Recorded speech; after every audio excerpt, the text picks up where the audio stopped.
Hey everyone, danheilman here, and this is going to be another Summoner's Glory video. Today I'm going to be doing a champion spotlight on none other than Lord of Shadows. Very awesome Phantom, one of my favorites. He's one of the main four I use in my formation. So let me pull him up and we'll start going over his skills. Okay, A1, Shadow Sword.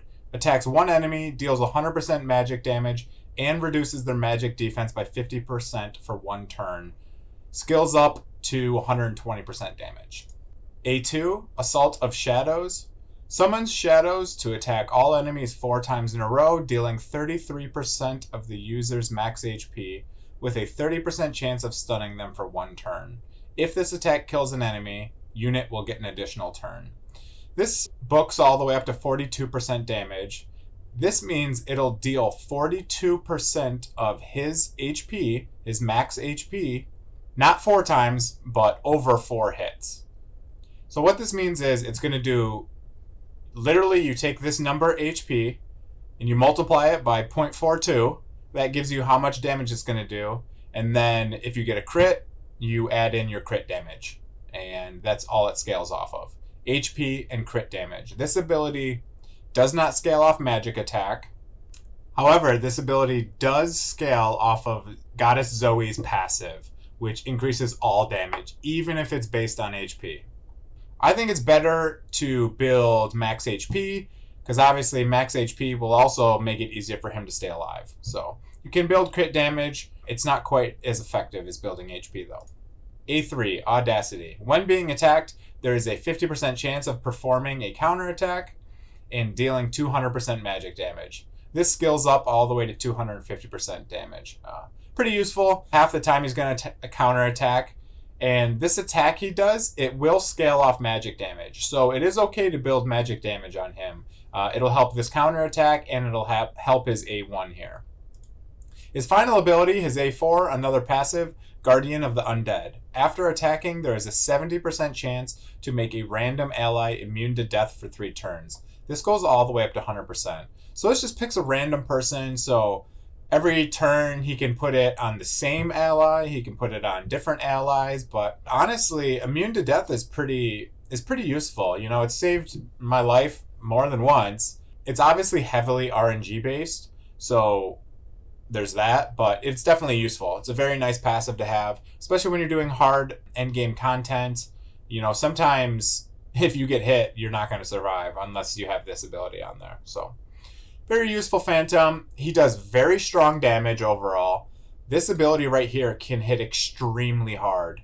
You know, I don't have that much HP. I only have 700,000 HP.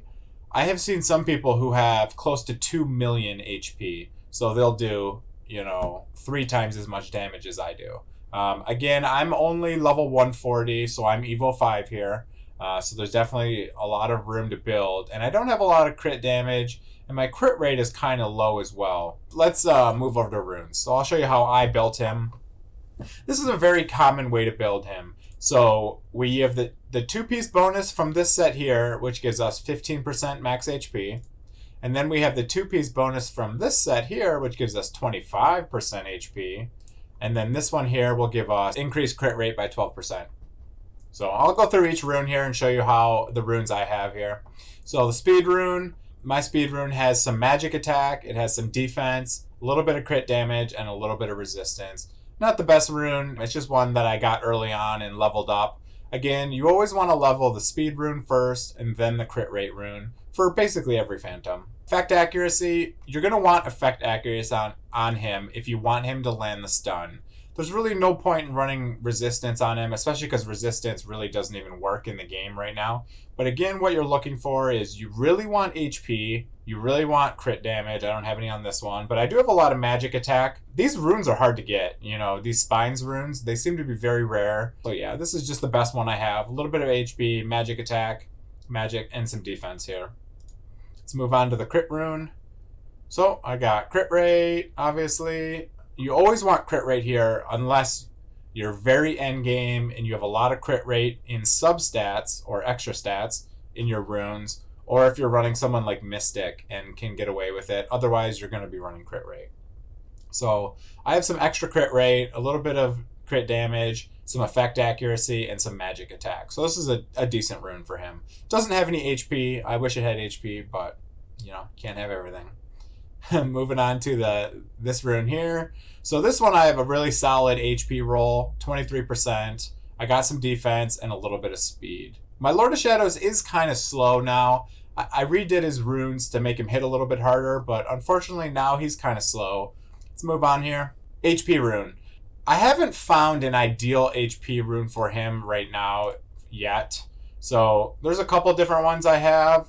This one actually is probably better right off the bat. It's got HP. It's just unfortunate because I have this huge physical attack roll, which is totally useless. So I really just don't have good runes for this slot here.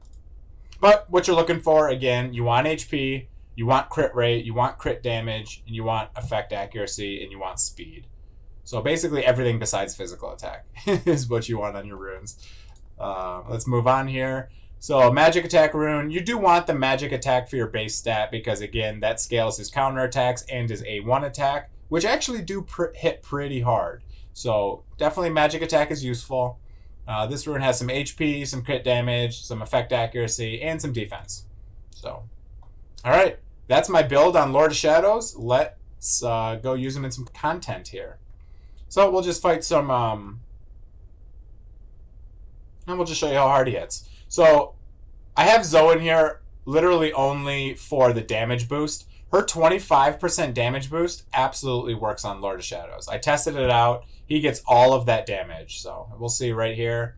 There's a counter attack. Wow, it bugged out. Okay, so see, I took their health, a lot further than Goddess Zoe. And my Goddess Zoe hits pretty hard. These are water type, so she hits weak on them. He doesn't have any penalty for that, but you can see my Lord of Shadows hit harder than my Zoe, and my Zoe is built to do damage. So Lord of Shadows is an awesome damage dealer. After this, I will show some arena. Let's just leave, finish this, and I will show you some arena. I'll show you how he works in arena. He's very good in arena as well. So let's all right, let's try some arena with him. He's very good in arena. He hits extremely hard in arena, and he has the stuns, and he has the unkillable. Sometimes in arena, the unkillable buff is actually extremely overpowered. So let's fight just someone that I can hit, someone who's lower power here. I am not going to really attack until I get to Lord of Shadows. Okay.